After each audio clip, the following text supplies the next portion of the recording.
రా కూర్చో. పర్లేదు నాన్న. కూర్చోయ్యా. నాకు 12 ఏళ్లుంటాయ్యా. నా బాబు నాకమలే తాగుతావా అని అడిగాడు.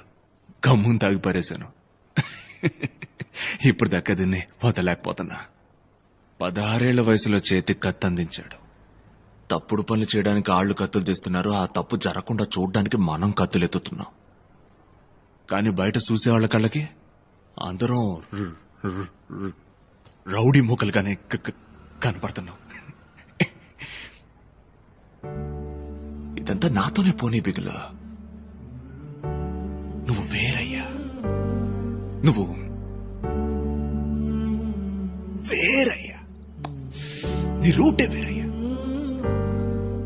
మన ఏరియాలో బడే గనుక ఉంటే పిల్లలందరూ మారతారు అన్నారు.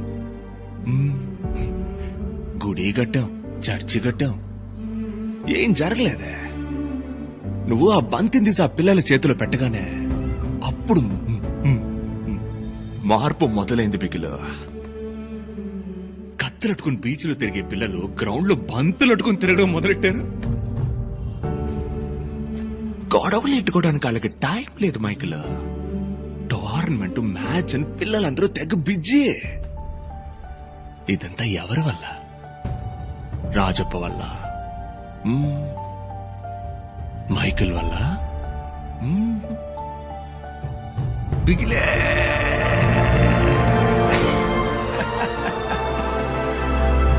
ఆ సౌండ్ బిగిలే వాళ్ళకి హీరో. బిగిలు మళ్ళీ ఆడాలి, బిగిలు మళ్ళీ టీవీలో కనపడాలి, బిగిలు మళ్ళీ పేరు రావాలి. బిగిలు బిగిలు బిగిలు బిగిలు బిగిలు. ఇక్కడితో వదలకూడదు బిగిలు. నువ్వు ఇండియా కోసం ఆడాలి. ఈ లోకం మొత్తానికి నువ్వు యాడ్ నుంచి వచ్చావో తెలియాలి. అప్పుడే ఈ మురికి వడవంక లోకం అంతా చూస్తుందయ్యా. నీ మూలంగా ఒక్కొక్కడు వెలుగులోకి రావాలి. ఆడ తప్పు జరిగినా పోలీసులు మన ఏరియా పిల్లకాయలనే పట్టుకుపోతున్నారయ్యా. అది మారాలయ్యా. కత్తి కత్తి చేత అట్టుకుని ఎప్పుడు సాధించబోయేది లేదు. నువ్వు ఆడే ఆట వల్లే మళ్ళంటోళ్ళ జీవితాల్లో మార్పు రావాలా.